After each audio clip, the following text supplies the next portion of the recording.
Oke, halo teman-teman semua, kembali lagi di dalam video kali ini kita akan membahas tentang beberapa soal tentang termokimia, teman-teman. Jadi materi termokimia ini sebenarnya sudah dipelajari di kalian bagi siswa-siswi yang berada di kelas 11 ya, teman-teman ya. Nah, pada kali ini kita akan membahas beberapa soal yang mungkin ini akan membantu kamu. Mungkin nanti siapa tahu soal-soal seperti ini muncul diberikan oleh guru mapelmu. Jadi ini bisa membantu kamu dalam mengerjakan soal-soal yang diberikan. Nah, di sini soal yang pertama itu adalah di sini diketahui 2C3H8 ditambah 10O2 membentuk 6CO2 ditambah 8H2O plus delta H-nya minus 400 kJ. Nah, pertanyaannya itu adalah dia minta pada pembakaran sempurna 4480 mili C3H8 ini akan seperti apa? Apakah A, B, C, D, E? Nah, sebenarnya dalam mengerjakan soal seperti ini kita harus menyotek dulu, teman-teman. Pertama, di sini ada memerlukan, ada membebaskan. Maka kita harus menentukan dulu dia memerlukan atau membebaskan. Kalau memerlukan berarti dia reaksinya itu adalah endotermik. Kalau membebaskan berarti reaksinya itu adalah eksotermik. Nah, di sini delta H-nya itu adalah minus 400 kJ, teman-teman. Nah, kalau minus itu artinya dia eksotermik, artinya membebaskan. Maka opsinya itu antara D dan E untuk pilihan jawabannya. Nah, untuk D dan E, menentukan D dan E, maka kita harus menentukan berapa sih besarnya. Nah, untuk menentukan besarnya tentu kita harus melakukan perhitungan gitu ya, perhitungan. Nah, perhitungan yang dilakukan cukup sederhana, teman-teman. Yang pertama itu kamu perhatikan di sini di dalam reaksinya diketahui adalah 400 kJ. 400 kJ ini untuk pembakaran sempurna 2C3H8. Duanya ini menyatakan jumlah molnya. Jadi molnya itu adalah 2, maka di sini membebaskan minus 400 kJ. Nah, kalau 4400 mili ini berapa yang dibebaskan? Maka yang harus kamu lakukan adalah menentukan mol dari 4400 mili. Caranya tentu mol itu adalah volume dibagi volume molarnya. Nah, volumenya itu adalah 4480 mili. Maka kamu harus ubah menjadi liter terlebih dahulu. Jadi kita ubah dibagi 1000 ya. Jadi dapatnya 4,48 dibagi volume molarnya untuk STP itu adalah 22,4. Maka kamu akan peroleh 0,2 mol. Nah, sudah dapat seperti ini, maka kamu melakukan perbandingan. Kalau 2 mol itu adalah 400 kJ, kalau 0,2 mol itu berapa kilojoule? Misalkan saya jadikan X ya, teman-teman ya. Nah, untuk menentukan X-nya bagaimana? Kalikan silang, kawan-kawan. Jadi 2X itu sama dengan 40, maka X itu adalah bukan 40 ya, 80, maka X-nya itu adalah 80 dibagi dengan 2, dapatnya 40 kJ. Artinya di sini dia membebaskan sebesar 40 kJ. Oke, nah itu untuk soal seperti ini, kawan-kawan. Nah, soal seperti ini kalau dikembangkan lagi, maka kamu akan mendapatkan soal seperti yang kedua ini, kawan-kawan. Di sini diketahui bahwa besarnya delta H reaksi pembakaran 19,2 liter C3H8 pada keadaan RTP. Maka dari data ini kita akan bisa menentukan molnya. Cuma permasalahannya dalam soal seperti ini kita tidak diketahui delta H reaksinya, gitu ya, kawan-kawan ya. Tidak diketahui delta H reaksinya. Maka yang harus kamu lakukan adalah kamu harus menentukan sendiri berapa delta H-nya. Nah, cara menentukan delta H-nya dari mana? Gitu ya, dari reaksi ini, dari delta H-nya dari mana? Dan menggunakan 3 persamaan di sini. Oke, 3 persamaan yang ada di sini. Nah, caranya gimana? Kita lakukan seperti menggunakan hukum Hess, kawan-kawan. Oke, maka di sini kamu perhatikan bahwa C3H8 itu sebelah kiri. Maka untuk reaksi ketiga itu kamu harus balik. Gitu ya, jadi C3H8 itu membentuk 3C ditambah 4H2. Maka ketika dibalik delta H menjadi plus 345. Oke, kemudian O2 dan O2 nya harus sebelah kiri, berarti H2 nya H2O nya harus di sebelah kanan ya. Berarti untuk reaksi kedua sudah tepat karena H2O nya ada di sebelah kanan, CO2 nya juga di sebelah kanan. Maka untuk reaksi pertama dan kedua sudah nggak perlu dibalik-balik lagi. Oke, ini C ditambah O2 membentuk CO2. Delta H sama dengan minus 393,5. Kemudian yang ini adalah H2 ditambah setengah O2 membentuk CO2. Maka bukan CO2 ya, H2O. Nah, ini membentuk H2O. Delta H-nya menjadi minus 286. Nah, sekarang kita perhatikan jumlahnya kawan-kawan. Kalau di dalam reaksi ini kita tidak menemukan, kalau reaksi final ini ya kawan-kawan ya, kita tidak menemukan adanya unsur C di sebelah kiri maupun di sebelah kanan. Maka unsur C ini harus kamu eliminir ya. Caranya apa? Karena C-nya di atas itu 3, maka ini harus dikalikan 3 semua kawan-kawan. Kalikan 3 semua, maka ini juga dikalikan 3 kali 3. Oke, dikali 3 ya. Maka C-nya nanti akan hilang. Kemudian H2-nya juga nggak ada ya kawan-kawan ya. H2-nya juga nggak ada di sebelah kiri maupun di sebelah kanan. Oke, sebelah kiri maupun di sebelah kanan ya.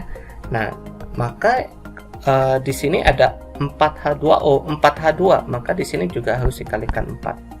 Maka di sini dapatnya 2, di sini dapatnya 4. Ini kalikan 4. Oke, maka kita kurangkan, ini hilang, 4H2 juga hilang, maka C3H8 ditambah 2 tambah 3 berarti 5O2 membentuk 3CO2 ditambah 4H2O. Maka delta H di sini tinggal kamu hitung kawan-kawan. Oke, tinggal dihitung minus 345, berarti kan di sini kita kalikan dulu kawan-kawan, minus 393,5 itu dikalikan dengan 3 tuh dapatnya adalah min 393,5 kalikan 3, maka kamu dapatnya itu yang kedua ini delta H-nya menjadi 1180,5. Sedangkan yang kedua ini 286 dikalikan 4, maka kamu dapatnya 1144. Nah, ini minus-minus semua, maka dijumlahkan 1180,5 lalu dikurangkan dengan 345.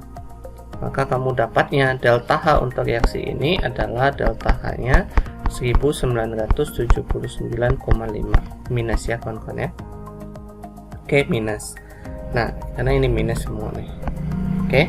Nah, ini minus ini itu adalah untuk 1 mol kawan-kawan. Ini untuk 1 mol nih. Nah, proses berikutnya sama kayak soal sebelumnya gitu ya. Kalau 1 mol itu adalah minus 1979,5. Lalu yang ini yang ditanya itu 19,2 liter di sini. Maka tentukan dulu molnya. Molnya itu adalah berarti volume dibagi volume molar. Berarti 19,2 dibagi ATP 24 ya. Jadi 19,2 dibagi 24 dapatnya 0,8 mol. Nah, di sini 0,8 mol. Yang ini X. Maka X-nya sama dengan jadi 0,8 dikalikan 1979,5. Dapatnya 1583 ya. Minus 1583,6 kilojoule. Maka jawabannya itu adalah B. Oke, nah itu adalah penjelasan untuk soal kedua.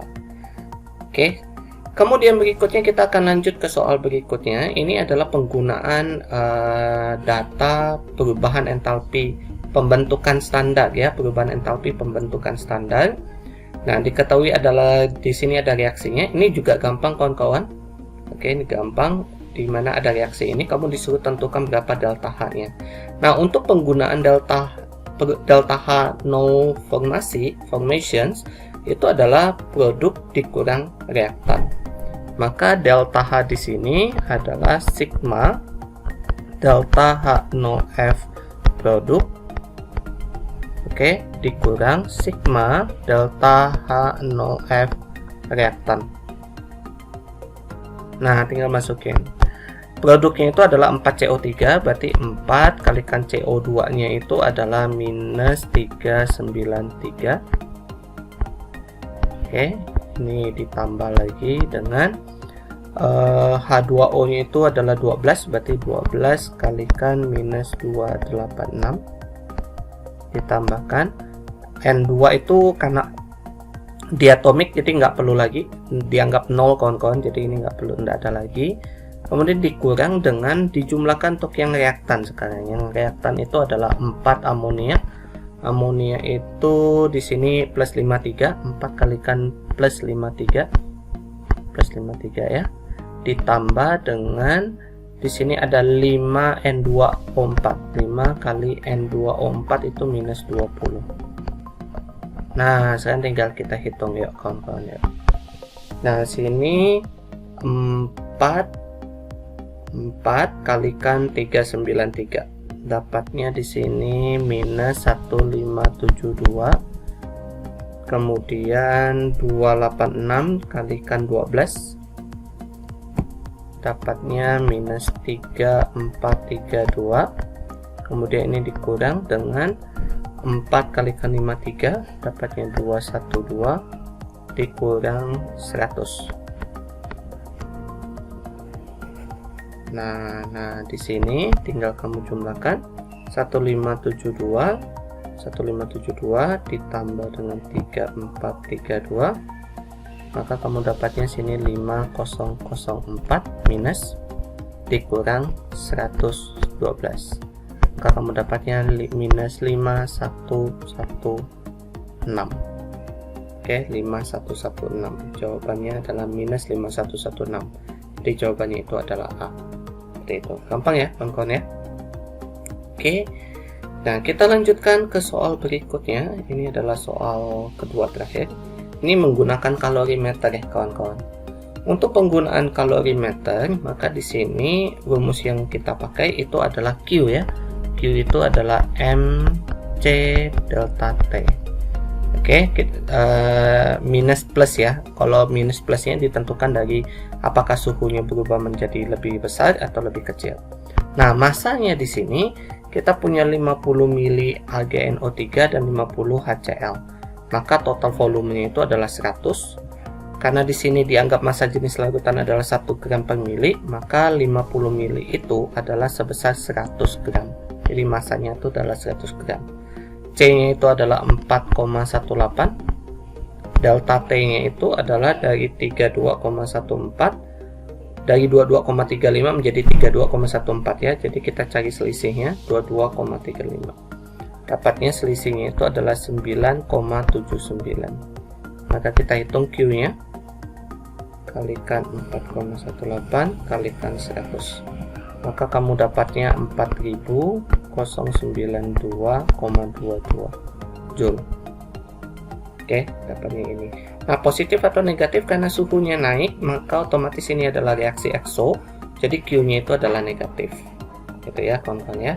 Nah, apakah sudah dapat Q sudah selesai? Belum ya. Jadi ini itu adalah Q-nya. Sedangkan di sini minta perubahan entalpi per mol AgCl. Nah, kamu harus cari lagi ketika AgNO3 bereaksi dengan HCl itu membentuk AgCl. Nah, di sini jumlah mol AgCl yang terbentuk berapa? Kita harus cek. Jadi 5 kalikan 0,1 itu adalah 50 kalikan 0,1 ya, berarti dapatnya 5 milimol. 5 milimol, maka sama 5 milimol itu 5 dibagi 1000, maka dapatnya 0,005 mol. Maka AgCl ini sebenarnya sebanyak 0,005 mol. Nah, maka Q ini itu adalah untuk 0,005 mol. Oke. Nah, untuk mengetahui berapa perubahan entalpi untuk per molnya, jadi kamu tinggal bagi 92,22 dibagi dengan 0,005 mol. Maka kamu dapatnya itu adalah 818,444 Joule, kawan-kawan. Oke. Nah, ini artinya minus ya kawan-kawannya karena dia exo. Jadi di sini kita buat menjadi minus 818,44 kilojoule mol. Maka jawabannya itu adalah B. Oke. Nah, untuk soal terakhir ini adalah penggunaan energi ikatan, kawan-kawan. Penggunaan energi ikatan ini sangat gampang sekali. Kalau tadi menggunakan hukum perubahan entalpi standar pembentukan delta H NOF, maka di produk dikurang reaktan. Kalau ini reaktan dikurang produk, kawan-kawan. Maka di sini untuk menentukan delta H, kita jumlahkan dulu. Di sini kita putuskan dulu ikatannya. Putuskan ikatannya berarti di sini ada 4 kalikan energi ikatan antara C dan H ditambah dengan 1 kalikan energi ikatan C double bond C ditambah 1 kalikan energi ikatan Cl dengan Cl. Oke. Nah, kemudian dikurang dengan yang sebelah sini, kawan-kawan, sebelah produk pembentukannya. Jadi di sini ada 4 kalikan C dengan energi ikatan CH ditambah dengan 2 kali energi ikatan C dengan Cl ditambah lagi dengan 1 kalikan energi ikatan C dengan C. Nah, 4 kali CH ini habis ya, kawan-kawan ya, karena sama ya. Jadi tinggal dicoret. Maka di sini kamu tinggal masukkan C double bond C. Berarti di sini 614 ya, 614 ditambah dengan Cl dengan Cl. Cl dengan Cl itu 242 tambah 242 dikurang dengan 2 dengan Cl. Dengan Cl. Ini yang akan ditanya ya, kawan-kawan ya, nilai X yang tepat untuk kesamaan reaksi. C dengan Cl nya yang ditanya ya. Jadi ini adalah 2 kali X, 2X. Oke, ditambah yang ini, ditambah 1 C dengan C single bond 348. 1 tambah 348. Nah, delta H-nya itu adalah minus 148, teman-teman, ini ya. Nah, masukin minus 148. Nah, ini tinggal dihitung. 614 ditambah dengan 242, maka kamu dapatnya 4856 dikurang dengan 2X dikurang lagi 348. Maka di sini 856 dikurang 348. Maka kamu dapatnya itu adalah 508 minus 2X, ini minus 148. Maka 2X sama dengan 508 ditambah 148. Ditambah 148, maka kamu dapatnya 2X itu adalah 656. Oke, maka X adalah dibagi 2. Maka kamu dapatnya 328 kilojoule. Oke, dapatnya plus 328 kilojoule. Jawabannya adalah B. Oke, itu untuk soal seperti ini, kawan-kawan ya. Jadi itu penjelasan yang bisa saya berikan untuk beberapa soal yang pada umumnya sering terjadi atau muncul ya di dalam soal-soal berkaitan dengan termokimia. Semoga bisa dipahami dan bisa dimengerti. Oke, terima kasih. Sampai ketemu lagi di video berikutnya. Sampai jumpa.